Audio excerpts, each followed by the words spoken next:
সত্যি? গিটারটা নিয়ে আসো। ফারা একগাল হেসে দৌড়ে গিয়ে দেওয়ালে টাঙ্গানো বড় গিটারটা নিয়ে এসে পাশে বসলো। তাসফিন ব্যস্ত হাতে সুর তুলে ধীরে ধীরে তা নরম হতে লাগলো।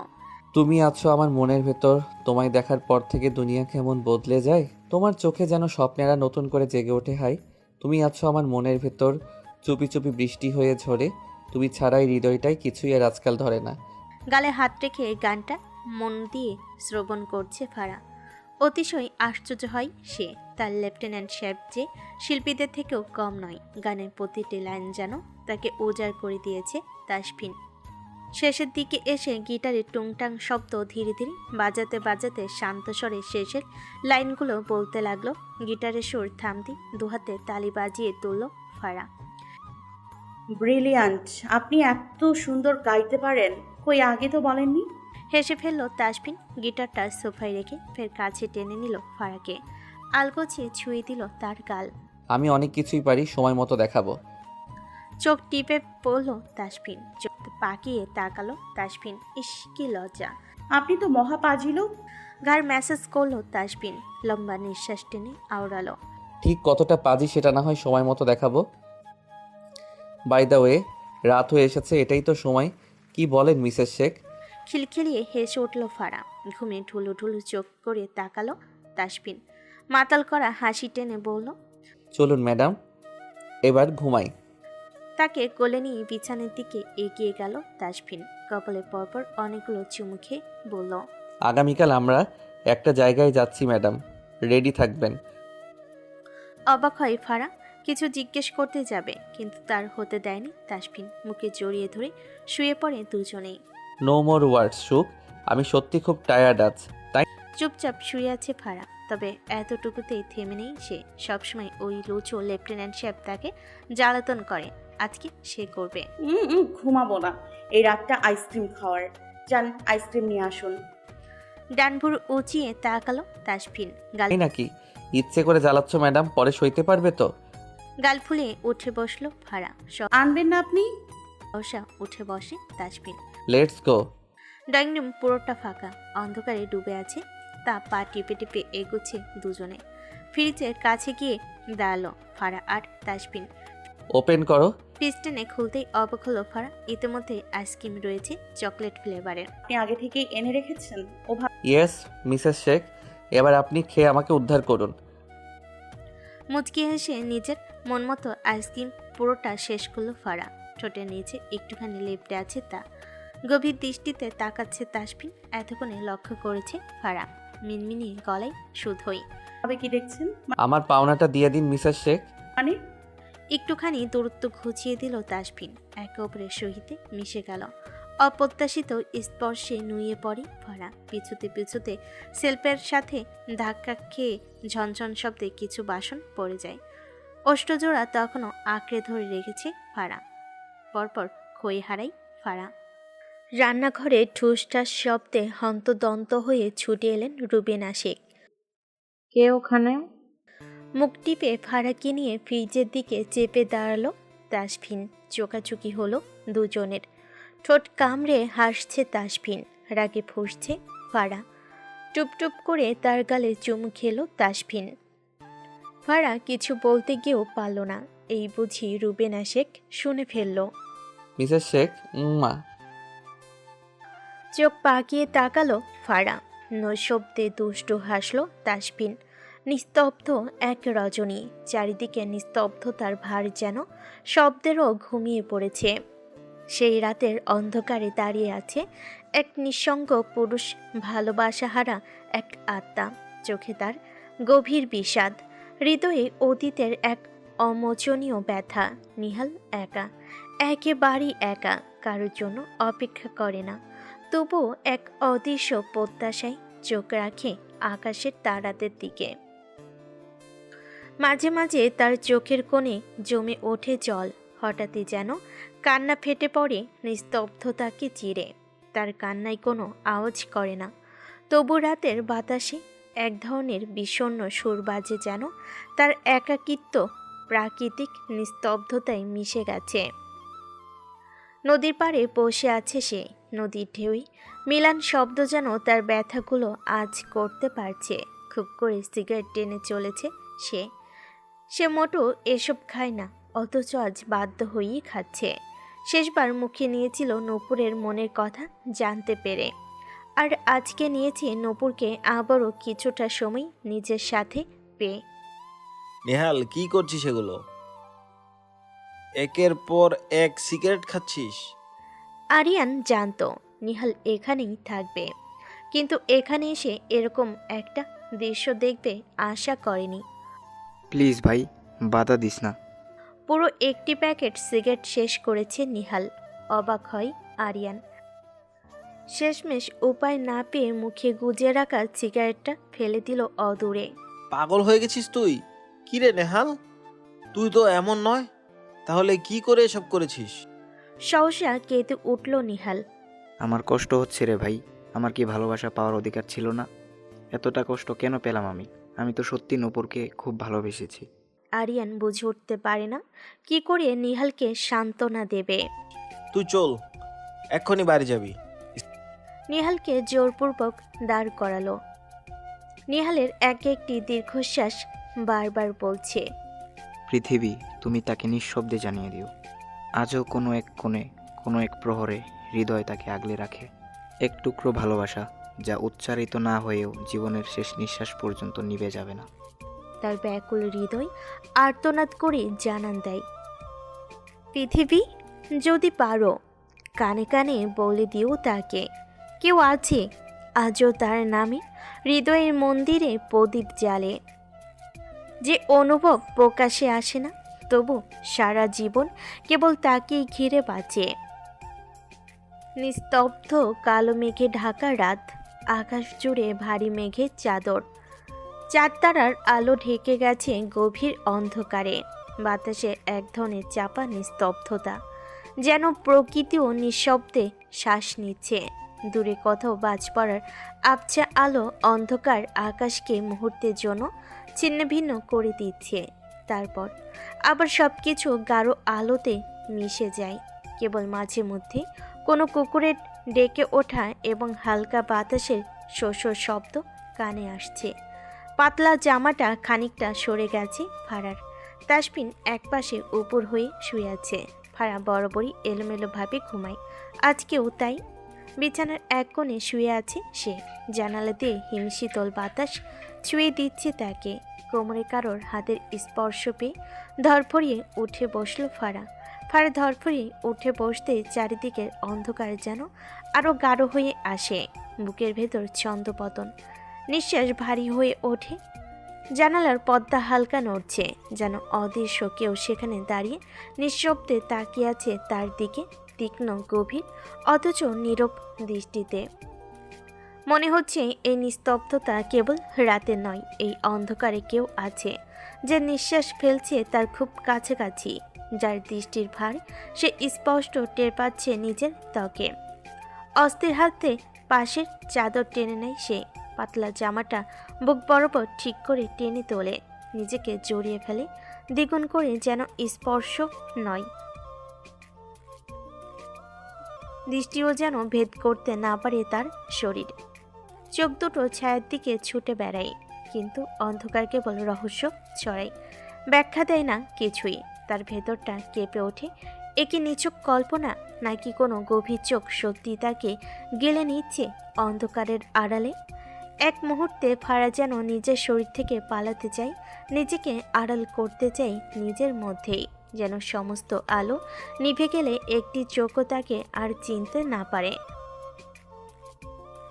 ফারা শীতল কাঁপতে থাকা আঙ্গুলগুলো ধীরে তাসপিনের বাহুতে গিয়ে থামে। কণ্ঠটা প্রায় নিঃশব্দ, কিন্তু আবেগে ভেজা। লেফটেন্যান্ট সাহেব, আমি কেমন অস্থির লাগছে, একটু জড়িয়ে ধরবে? ঘুম ভাঙ্গা চোখে তাসপিন তাকায়, কিছুটা অবাক। ফারার কণ্ঠে এমন কম্পন সে খুবই কম শুনেছে, যেন নিঃশব্দ কোনো কান্না লুকিয়ে আছে ওই কোটি শব্দের মধ্যে। তাসপিন উঠে বসে, তার চোখে ঘুম নেই, এখন সেখানে সূক্ষ্ম দৃষ্টি। ফারা ভয়ে ভয়ে হাত উঁচিয়ে দেখালো। জানালার বাইরে একবার তাকায়, মেঘের চাদর আরও কালো হয়েছে। বাতাসে আজকের রাতটা যেন সত্যি অস্বাভাবিক ভারী। পা টিপে টিপে সে বিছানা ছেড়ে জানালার কাছে যায়। পর্দা সরিয়ে বাইরের অন্ধকারে একবার চোখ বোলায়, আবার ঘরের কোণাগুলো দেখে ফেলে একবার। চারিদিকে যেন সব ঠিকই আছে, তবু কিছু একটা অদৃশ্য ভাব তার মনে খানিক চেপে বসে। ফিরে এসে ফারার মুখের দিকে চেয়ে গলাটা কোমল করে বলে, কিছু নেই, আমি দেখলাম সব ঠিক আছে। তবে এই রাত, হ্যাঁ আজকে রাতটা একটু বেশি নিঃশব্দ। চলো, তুমি শুধু চোখ বন্ধ করে থেকো, আমি আছি তোমার পাশে। তাসফিন ধীরে ফারাকে নিজের বুকে জড়িয়ে নেয়। ফারার মাথা টেকিয়ে ঠেকে তার বুকে, সেই বুক যার শব্দে সে শান্তি খোঁজে, ঠিক যেন কোনো পুরনো লুকিয়ে রাখা অনুভূতি। তাসফিনের বাহুর জড়িয়ে ধরা উষ্ণতায় ধীরে ধীরে নরম হয়ে আসে ফারা। তার বুকের ধুকপুক শব্দে ফারার বুকের কাঁপুনি মিলিয়ে যায়, যেন এই হৃদস্পন্দন দুটো বহুদিন ধরেই একে অপরকে খুঁজছিল নিঃশব্দে নিঃস্বরে। ফারা চোখ বন্ধ করে থাকে, তবু বুঝতে পারে তাসফিন জেগে আছে। তার নিঃশ্বাসের ভার, বুকের উষ্ণতা, হাতের আলতো চাপ সব যেন ফারাকে আশ্বস্ত করতে চায় নিঃশব্দ ভাষায়। রাতটা গাঢ় থেকে গাঢ়তর হয়।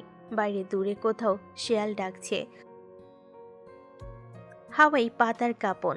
সকালটা ধীরে ধীরে নামে, জানালার ফাঁক গলে মিলান আলো ঘরে ঢোকে, যেন নিঃশব্দে রাতের সমস্ত গোপনতা উন্মোচন করতে এসেছে। পারা প্রথমে চোখ মেলে একটু ঘুমজানো দৃষ্টিতে তাকায় চারপাশে। তাসফিনের বুকের উপরে মাথা রাখা, তার বাহুর নরম বন্ধনে নিজেকে আগলে রাখা, সেই অবস্থানটা হঠাৎ যেন বাস্তব বলে বিশ্বাস হতে চায় না তার। তার মনে পড়ে রাতের প্রতিটি মুহূর্ত, কাঁপতে থাকা কণ্ঠ, আশ্রয় চাও বুক, আর সেই এক টুকরো নিঃশব্দ চুমু যেটা ওর কপালে পড়েছিল নিঃসন্দেহে নিঃসত্ত্বে। হঠাৎ লজ্জায় গালটাই রক্ত জমে ওঠে ফারার। সে ধীরে ধীরে নিজেকে সরিয়ে নিতে চায়, কিন্তু তাসফিনের বাহুটা যেন একটুখানি শক্ত হয়ে আসে, মনে করিয়ে দেয় সে এখনো ঠিক পাশে আছে। ফারা চোখ নামিয়ে ফেলে চুপচাপ। জানালার বাইরে আলোয় তার মুখে এক নরম আলো পড়ে, যেটা লজ্জার অনুভবে গলে গিয়ে তাকে আরও মায়াবী করে তোলে। তাসফিন তখনও ঘুমের ভান করে, কিন্তু তার ঠোঁটের কোণে লুকিয়ে থাকে এক চিলতে স্মিত হাসি, যেটা কেবল সেই পুরুষই জানে যে কারোর লজ্জার ভাষাও পড়ে ফেলতে পারে নিঃশব্দে। খাওয়া দাওয়া শেষে ঝুমুর অপেক্ষা করছে তাসফিনের সাথে কথা বলতে। নবীন তাকে ইগনোর করছে ইদানিং। রাগে ফুঁসছে ঝুমুর, এত সাহস হয় কি করে তার সাথে এমন করে। তাসফিন রেডি হয়ে নিচে এলো, আপাতত বাইরে যাবে তবে কিছুক্ষণের জন্য, এরপরেই ফিরে আসতে হবে তাকে। ফারাকে নিয়ে বের হবে। সবটাই রুবেনা শেখ এবং রিজওয়ান শেখের কারসাজি। তারা চান ফারাকে নিয়ে তাসফিন হানিমুনে যাক। দেশের বাইরে যাওয়ার কথা বলেছিল, কিন্তু তা এখন সম্ভব নয়। তাসফিন কিছুদিন পরই রওনা দেবে নৌঘাটিতে। তার ছুটি শেষ হয়ে এসেছে প্রায়। একমাত্র ফারার জন্য সে উপর মহলে ছুটির আর্জি করেছিল। ড্রয়িং রুমে আসতেই ঝুমুর থামিয়ে দিল তাসফিনকে। ভাইয়া শোনো। হাত ঘড়িটা ঠিক করতে করতে তাকালো তাসফিন শিথিল কণ্ঠে শুধ হয়ে। কিছু বলবি? আসলে ভাইয়া, আমার তোমার সাথে কিছু জরুরি কথা ছিল। তাসফিন আরও একবার টাইমটা দেখে বলল, আচ্ছা বল। তুমি বসো না প্লিজ, আমার কথাগুলো একটু মন দিয়ে শোনো। তাসফিন বড় পড়ে ভাই বোনেদের কথা মন দিয়ে শুনে এবারও তাই কিছুটা স্থির হয়ে বসলো সোফায়। ঝুমুর নিজেও এক পাশে বসে। এবার বল কি হয়েছে? কলেজে কোনো সমস্যা নাকি কেউ বিরক্ত করছে? পড়াশোনার চাপ? ফ্রেন্ডদের সাথে ঘুরতে যেতে চান? ঝুমুর অস্থির কণ্ঠে বলে ওঠে, না না ভাইয়া, ওসব কিছু না, আসলে আমি অন্য কিছু বলতে চাইছি। আচ্ছা ঠিক আছে, তাহলে বলো কি বলতে চাইছিস। ভাইয়া আসলে নবীন আমাকে ভুল বুঝছে। ভুরু কুচকে এলো তাসফিনের। সহসা প্রশ্ন করে বসে। মানে? ঝুমুর সেদিন রাতের তেলাপোকা জামার ভেতরে ঢুকে যাওয়ার বিষয়টা বলো, এবং এটাও বলো নবীন তাকে বাঁচিয়েছে, কিন্তু পরই নিজেকে অপরাধী ভেবে চলেছে, নিজেকে নিয়ে দোষ দিচ্ছে একের পর এক। সেই থেকে ঝুমুরকে ইগনোর করে চলেছে। সবটাই শুনল তাসফিন। লম্বা নিঃশ্বাস ফেলে বলল, চিন্তা নেই, আমি কথা বলবো নবীনের সাথে। এমনিতেও নবীন ছেলেটা বড্ড ভালো। আসলে আহমেদ পরিবারের প্রতিটা সদস্য চমৎকার ভালো মনের মানুষ। এনিওয়ে, তুই চিন্তা করিস না, আমি ওর সাথে কথা বলবো। ঝুমুর এতক্ষণে খানিকটা স্বস্তি পেল। তাসফিন যখন বলেছে কথা বলবে, তাহলে আর চিন্তা নেই। ঠিক আছে ভাইয়া। তাসফিন উঠে গেল। বড্ড দেরি হয়ে গেছে, এখন যেতে হবে, না গেলে নয়। আহমেদ পরিবারের কথাই আরিফা আহমেদের কথা মনে পড়ছে তার। মানুষটা রুবেনা শেখের মতো, মামা গন্ধ মিশে আছে ওনার মাঝে। অনেক দিন কথা হয়নি, এবারে কথা বলা প্রয়োজন। হ্যালো আম্মু। ডাকবেন না আম্মু বলে, বেয়াদ্দব ছেলে, একটা বার কল করে খুঁজি নেয় না। আরিফা আহমেদের রাগান্বিত কণ্ঠস্বর শুনে ফিক করে হেসে উঠল তাসফিন। আহা মিসেস আহমেদ, আপনি তো পুরো রাগে ফুলে আছেন। তেতে ওঠেন আরিফা আহমেদ। এ নাকি তার মেয়ের জামাই। কিসের জন্য ফোন দিয়েছ শুনি? গাড়ি ড্রাইভ করতে করতে বলে ওঠে তাসফিন। আচ্ছা আম্মু, আব্বুর শরীরে কি বেশি রাগ নাকি আপনার শরীরে বেশি রাগ? বুড়োদই কুঞ্চিত করে তাকালো আরিফা আহমেদ। মানে? আমি শিওর হয়ে বলতে পারি, আমার শ্বশুর মশাই নিতান্তই ঠান্ডা মানুষ, একদম আমার মতো। না হলে আপনার মা মেয়ের যা রাগ কি বলবো। নাকের ডগা ফুলে ওঠে আরিফা আহমেদের। তাই নাকি? তাহলে আমার মেয়ে ফেরত দিয়ে যাও। আটকে ওঠে তাসফিন। ওটি হচ্ছে না মিসেস আহমেদ, মিসেস শেখ যে আমার প্রাণ, তাকে ছাড়া মরেই যাব। খেপে গেলেন আরিফা আহমেদ। চুপ করো বেয়াদ্দব, কিসব বাজে বাজে কথা। আমাদের রাগ যখন সহ্য হয় না, তাহলে দরকার কি রেখে? ইস, মিসেস আহমেদ এত রাগ করেন কেন বলেন তো? ওরে বেটা, আমার সাথে ফাজলামি হচ্ছে। গা দুলিয়ে হেসে উঠল তাসফিন। শাশুড়ি তার মনের মতো, তার দ্বিতীয় মা। খুব নরম কণ্ঠে ডেকে ওঠে। আম্মু, কি? আপনাকে মায়ের মতো ভালোবাসি, মিস করছি। ঠোঁট বাঁকিয়ে হাসলেন আরিফা আহমেদ। এমন একটা ছেলে পেয়েছেন তিনি, আর কি লাগে? ব্যাস, ছেলে না থাকার আফসোসটা মিটে গেছে তার। কলেজের ক্যাম্পাসে আছে ফারা। ক্লাস শেষ হয়েছে সবে, তবে এখনও আরেকটি ক্লাস বাকি তার। ফোনের টুং শব্দ হতেই রিসিভ করলো তা। হ্যালো। মিসেস শেখ কোথায় আছেন? মিসেস শেখ। শেখ ডাকটা ভীষণ ভালো লাগে ফারার নিকটে। মুচকি হেসে ফেললো ফারা। কলেজে আছি। ও, তাহলে আমি আসছি আপনাকে রিসিভ করতে। চোখ দুটো চকচক করে উঠল ফারার। প্রশ্নবিদ্ধ কণ্ঠে শুধোই। কোথায় আছেন এখন? আপনার বুকে। লজ্জায় কান গরম হয়ে আসছে ফারার। কি ঠোঁটকাটা দুষ্টু লোক। টুপটুপ বৃষ্টি ঝরে পড়ছে। অবশেষে দেখা মিল বর্ষা মৌসুম। ঘটা করে বৃষ্টিকে আমন্ত্রণ জানাতে হয়নি, বিনা আমন্ত্রণে সাড়া দিয়েছেন তিনি। টুপটুপ করে ঝরে পড়ছে পৃথিবীর বৃষ্টি। গাছের পাতাগুলো ধুয়ে পানি ঝরছে। গাড়ি এগিয়ে চলেছে তাদের। দূরে কোথাও ঘুরতে যাচ্ছে ফারা এবং তাসফিন। ফারা কতবার জিজ্ঞেস করেছে কোথায় যাচ্ছে, অথচ তাসফিন বলেনি। বারংবার একই উত্তর দিয়েছে, সারপ্রাইজ। গাড়ির জানালা দিয়ে হালকা কুয়াশা ঢুকে পড়েছে। রাস্তার ধারে দাঁড়িয়ে থাকা গাছগুলো যেন মিলান সেরে হাসছে। দূর পাহাড়ের কোল ঘেঁষে দেখা যাচ্ছে ধোয়া ওঠা চা বাগান। হঠাৎই তাসফিন গাড়ি থামালো। ফারার চোখ বিস্ময়ে বড় হয়ে উঠল। প্রকৃতির কোলে এক নির্জন কটেজ, ছায়া ঘেরা বাগান, আর পেছনে ছুটে চলা এক পাহাড়ি ঝর্ণা। তাসফিন বলল, এই জায়গাটা শুধু আমাদের জন্য, বৃষ্টির সঙ্গে সঙ্গে হৃদয়ের কথাগুলো বলার জন্য। ফারা চুপ করে দাঁড়িয়ে রইল কিছুক্ষণ, তারপর ধীরে এগিয়ে এসে বলল, একটা সারপ্রাইজ। ওয়াও। গাড়ির চাকা যেন ধীরে ধীরে মিশে যাচ্ছে সবুজের সমুদ্রে। চারপাশে শুধু সবুজ আর সবুজ। চোখ যত দূর যায় চা গাছের সারি। সিলেটের পাহাড়ি রাস্তা ধরে এগোতেই যেন প্রকৃতি নিজের স্বাগত জানেই তাদের। বাতাসে ভেসে আসে সদ্য ধোয়া পাতার সুবাস, সেই সঙ্গে দূরের পাখির ডাক, ঝিরিঝিরি বৃষ্টির ছোঁয়া, আর এক অদ্ভুত শান্তি। তাসফিন গাড়ি থামে লালচা মাটির পথের এক প্রান্তে।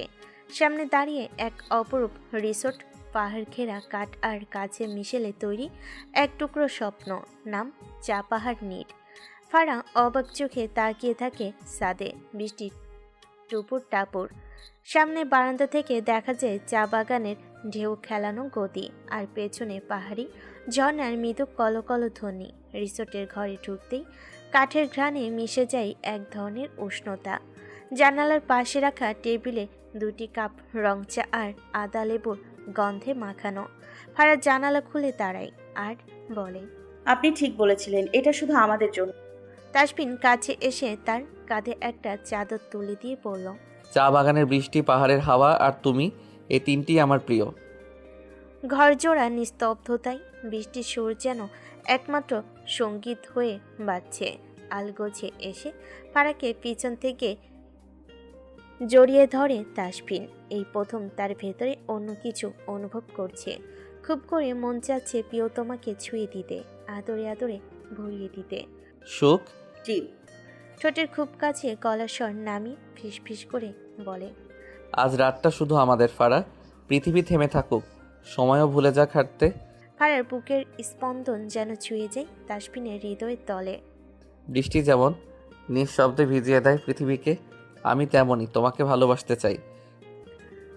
প্রেমের বাক্যগুলো হৃদয়ে গেঁথে যাচ্ছে ফারার, কাঁপছে থরথর করে। কি লজ্জা! এক মুহূর্ত চুপ থেকে এসে ফারার কানে ফিসফিস করে ওঠে, এই রাতে আমরা কোনো কথা বলবো না, শুধু চোখে চোখ রেখে লিখবো এক প্রেমের চিঠি, যা পড়বে শুধু চাঁদ আর বৃষ্টি। হেসে ফেলল ফারা। কোমরে দুষ্ট হাতে ছোঁয়া পেয়ে সুরসুরি লাগছে তার। দুষ্ট কাটুকুটু লাগছে। হাসিটা অদর কোণে টেনে নেয় তাসবিন, আরো শক্ত করে জড়িয়ে নেয় বুকের ভেতর। তাই হুম।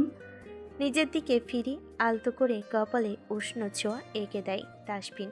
শান্ত কণ্ঠে আদেশের সুরে বলল, চট করে ফ্রেশ হয়ে এসো। ফারা অপেক্ষা করে না, ফ্রেশ হতে চলে যায়। ফ্রেশ হয়ে বেরিয়ে আসতেই দেখতে পেল বিছানায় কাত হয়ে শুয়ে আছে তাসবিন। বুকের ভেতর ধুকপুক করে উঠল তার। ঠোঁটে কোণে মুচকি হাসি। রাতের কথা ভাবতেই শরীর হিম হয়ে আসছে তার। এই লোকটা যে এক চুলও ছাড় দেবে না সে তো ভালো মতোই জানে। ধীর পায়ে এগিয়ে গিয়ে নিচের ভেজা চুলে ভিজিয়ে দিল তাসবিনকে। ধরফড়িয়ে উঠে বসলো তাসবিন। তাকে এরকম অবস্থা দেখে খিলখিলিয়ে হেসে উঠল ফারা। এটা কি ছিল? যেভাবে আমার সাথে মজা, আপনি যেভাবে আমার সাথে মজা করেন তেমন ভাবেই। ও বড়দই কুঞ্চিত করে তাকালো তাসবিন। উঠে দাঁড়ালো তৎক্ষণাৎ। তাকে দাঁড়াতে দেখে শুকনো ঢোক গিলে ফারা। আর আব তবে কন বাঁচায়েগা ফারা বেবি? ভুল। উফ, ভুল হিন্দি। তবে রে ফারাকে আর পাইকে এক দৌড়ে রুমের বাইরে সে। স্নেহা আর নবীন চলে এসেছে আজ। আরিফা আহমেদ রান্না করছেন। স্নেহার মুখ থেকে শুনেছে ফারা ওখানে বেশ ভালো আছে। মনে মনে খানিকটা স্বস্তি পেলেন তিনি। যাক, তার মেয়েটা শ্বশুর বাড়িতে ভালো, তবে মনটা খচখচ করছে একটিবার কথা বলার জন্য। সাজ্জাদুল আহমেদ ঘুমাচ্ছেন। ডাক্তার দেখিয়ে আনা হয়েছে ওনাকে। 2 দিন ধরে খুব অসুস্থ উনি। জয়নাল আহমেদ কদিন টানা কাজ করে চলেছেন, তবে নবীন ফিরে আসাতে ভেবেছেন 2 দিন বিশ্রাম নেবেন। ভেতর ভীষণ চাপা একটা অনুভূতি কাজ করছে নবীনের। আসার আগে তাসবিনের সাথে তার কথা হয়েছে। লোকটা বড্ড ভালো। তাই তো কি সুন্দর ঝুমুরার তার সেদিনের অপ্রত্যাশিত ঘটনাটা সমাধান করে দিল। ঝুমুর আসার সময় বলেছিল কি ফোন করতে। ভীষণ বাজে অনুভূতি হচ্ছে নবীনের। আচ্ছা, এই রাত বিরেতে কল করবে কি? ফোন হাতে নিয়ে এদিক সেদিক করছে নবীন। আশঙ্কিক টুং শব্দ করে ফোনটা বেজে উঠল। স্ক্রিনের উপরে নাম দেখতেই থম মেরে গেল নবীন। ফোনটা রিসিভ করার পূর্বেই কেটে গেল। ফের ফোন বেজে উঠতে রিসিভ করে নাই নবীন। তাড়াহুড়ো করে বলল, সরি, ধরার আগেই কেটে গেল। হেসে ফেলল ঝুমুর। দুষ্টু হেসে বলল, আস্তে আস্তে, সমস্যা নেই। এত সরি বলার কি আছে নবীন? বাই দ্য ওয়ে, আপনি হঠাৎ করে এমন সাদাসিধে হলেন কিভাবে? নিজের কথা ভেবে অবাক হলো নবীন। সত্যি তো, সে এমন হলো কি করি? ঝুমুর কিছু বলেই অস্থির লাগে তার। না মানে হুম, কিছু অন্য কিছুর গন্ধ পাচ্ছি। লজ্জায় হাঁসফাঁস লাগছে বুঝি? থমকে যায় নবীন। আরে না। আরে হ্যাঁ। দুজনেই হেসে উঠল। অকমর্ষা ঝুমুর নবীনকে অবাক করে দিয়ে বলল, মিস ইউ। হৃদস্পন্দন থমকে গেল নবীনের। সে কি শুনছে? ঝুমুর তাকে মিস করছে? পড়াশোনায় ডুবে থাকা মেয়েটি তার মতো নিছকি সামনে একটা মানুষকে মিস করছে। নৌঘাটিতে বেশ কিছুদিন হলো সৌহার্দ্য ফিরেছে, তবে তার হাবভাব খুব একটা ভালো নয়। এটা লক্ষ্য করেছে লেফটেন্যান্ট নাইম ইসলাম। তাসফিন হঠাৎ করে বলেছে সৌহার্দ্যর উপর কড়া নজর রাখতে। নৌঘাটির আকাশ আজ শান্ত, বাতাসে লবণের গন্ধ। কয়েকদিন যাবৎ এখানে এক ধরনের নিঃশব্দ টানাপোড়েন চলছে, যেন কোনো অদৃশ্য ছায়া ঘাটির বুক জুড়ে হেঁটে বেড়াচ্ছে। ঘাটির এক কোণে দাঁড়িয়ে অস্থির কণ্ঠে কারোর সঙ্গে ফোনে কথা বলছে। তার কণ্ঠে এমন এক সুর যেন কোনো অদৃশ্য কারোর সঙ্গে লুকোচুরি চলছে। চোখ বারবার চারদিকে ঘোরে, কপালের রেখা ক্রমশ ঘনীভূত হয়। লেফটেন্যান্ট নাইম ইসলাম দূর থেকে সবই লক্ষ্য করেছেন। সামান্য ভ্রুকুটি, চাহনিতে সন্দেহ। কিছুদিন ধরেই তার চোখে পড়ছে সৌহার্দ্যের আচরণে এক ধরনের গা ছমছমে অস্বাভাবিকতা। একসময়ের প্রাণবন্ত এই যুবক যেন কিছু লুকাচ্ছে, যেন নিজেকে আড়াল করার এক নিঃশব্দ প্রচেষ্টা চালিয়ে যাচ্ছে। তাসবিনের নির্দেশনাও হঠাৎই এসেছিল। সৌহার্দ্যর উপর কড়া নজর রাখো নাইম, তার গতিবিধি স্বাভাবিক নয়। আজ সেই নির্দেশে গন্ধ যেন বাস্তব হয়ে ধরা দিল। নাইম কান পেতে শুনলেন ফোন আলাপের কিছু টুকরো। না, ওই কিছু বুঝতে পারিনি এখনো, কিন্তু আর বেশি সময় নেই, সাবধানে থাকতে হবে। শব্দগুলো হাওয়ায় ভেসে আসে, কিন্তু তাদের ভার যেন পাথরের মতো ভারী। নাইমের চোখ আরও শানিত হয়। তার অভিজ্ঞ মন বলছে এখানে কিছু একটা গভীর রহস্য লুকিয়ে আছে। রাতের নৌঘাটি যেন নিস্তব্ধতা গেলে ফেলেছে। গা চমচমে নীরবতা চারপাশে। দূর থেকে বাতিঘরের আলো একবার জ্বলে, একবার নিভে। আর ঠিক তখনই সৌহার্দ্য এখনও ঘাটির দক্ষিণ পাশের নির্জন এক কোণে দাঁড়িয়ে ফোনে কথা বলছে। কণ্ঠস্বর তার আগের চেয়েও অস্থির। হ্যাঁ, সব ঠিক আছে, দুদিনের মধ্যে মাল পৌঁছে যাবে, এবারও কেউ টের পাবে না। এই মাল শব্দটা নাইমের বুকের ভেতর এক ধাক্কা দেয়। মাল? কিসের মাল? নাইম একটু আগেই ঘাটি ছায়ার মধ্যে ঢুকে পড়েছিল। সৌহার্দ্যের আচরণে সন্দেহ আরও তীব্র হয়। সে চুপচাপ তার দিকে নজর রাখছিল, কিন্তু এই কথাটা শুনেই তার চোখে মুখে চিন্তার ছায়া স্পষ্ট হয়। ঠিক সেই মুহূর্তে হঠাৎ করেই পাশে শুকনো পাতার উপর কারোর পা পড়ে। এক ঝটকা শব্দ হয়, খচখচ। সৌহার্দ্য তৎক্ষণাৎ সোজা হয়ে দাঁড়ায়, চোখ ছুটে যায় চারপাশে। কণ্ঠস্বর আচমকা থেমে যায় ফোনে। গলাস্বর নিচু করে প্রশ্ন ছড়ে, কে? কেউ আছে? সে দ্রুত কয়েক পা এগিয়ে আসে, চোখে তীক্ষ্ণ সন্দেহ। চোখের পাতা যেন কম্পিত, বুকের ভেতর ছুটে চলে উত্তেজনা ঢেউ। কেউ শুনে ফেলল না তো? নিজেকেই যেন প্রশ্ন করে ফেলে ফিসফিসিয়ে। অন্যদিকে নাইম ততক্ষণে নিঃশব্দে ছায়ার ভেতর মিলিয়ে গেছে। তার নিঃশ্বাস চাপা, চোখ স্থির। আজকের এই আলাপ হয়তো এক গভীর ষড়যন্ত্রের মুখ খুলে দিল, যার আড়ালে লুকিয়ে আছে রাষ্ট্রবিরোধী কোনো কৌশল অথবা বিশ্বাসঘাতকতা। ঘন অন্ধকারে ঢেকে গেছে ঘাটি। একটা অদ্ভুত ভারী নিস্তব্ধতা যেন পুরো নৌঘাটিকে গ্রাস করেছে। সৌহার্দ্যের কথাগুলো বারবার কানে বাজছে। দুদিনের মধ্যেই মাল পৌঁছে যাবে কথাটি। নাইম ইসলাম আর এক মুহূর্ত দেরি না করে চুপচাপ সরে গেল। বুকের ভেতর পাথর চাপা চিন্তা নিয়ে নিজের কেবিনে ফিরে এলো। দরজা বন্ধ করে গভীর শ্বাস নিয়ে চেয়ারে বসল। তার চোখে তখন তীব্র সংকল্প, এই তথ্য কেউ জানুক আর না জানুক, তাসবিন শেখ জানবেই। পকেট থেকে মোবাইলটা বের করলো সে। কিছুক্ষণ স্ক্রিনের দিকে তাকিয়ে একরকম সংকল্প নিয়ে নাম খুঁজে বের করলো। লেফটেন্যান্ট কমান্ডার তাসবিন শেখ নামটি কল দিল। তাসবিন এখন চা বাগানের মাঝখানে এক রিসোর্টে। পাহাড়ের বুক চিরে বিস্তৃত সবুজের ঢেউ যেন মনটাকে ছুঁয়ে যায়। চারদিকে পাখির ডাক আর পাতার মৃদু মর্মর। হাতে ধরা চায়ের কাপ, চোখে প্রশান্তি ছায়া। ঠিক তখনই ফোনটা বেজে উঠল। স্ক্রিনে নাম দেখে ভুরু কুঁচকে যায় তাসবিনের। নাইম ইসলাম। এই সময় নাইমের কল। কিছু তো একটা হয়েছে। হ্যালো নাইম, এমন সময় ফোন করছো কেন? কণ্ঠে উদ্বেগের ছায়া। নাইম দেরি না করে সরাসরি বলে উঠল, স্যার, আপনার সন্দেহই একদম ঠিক ছিল। আমি আর সৌহার্দ্যকে একটা ফোন আলাপ করতে শুনেছি। অনেকটা দূরে দাঁড়িয়ে কারোর সাথে খুব গোপনে কথা বলছিল। সে বলছে 2 দিনের মধ্যে মাল পৌঁছে যাবে। ব্যাপারটা আমার কাছে ভীষণ সন্দেহজনক লেগেছে। তাসবিন এক লম্বা নিঃশ্বাস ফেলেন, চোখ থেকে যেন পুরো বাগানের দৃশ্য মিলিয়ে গেল।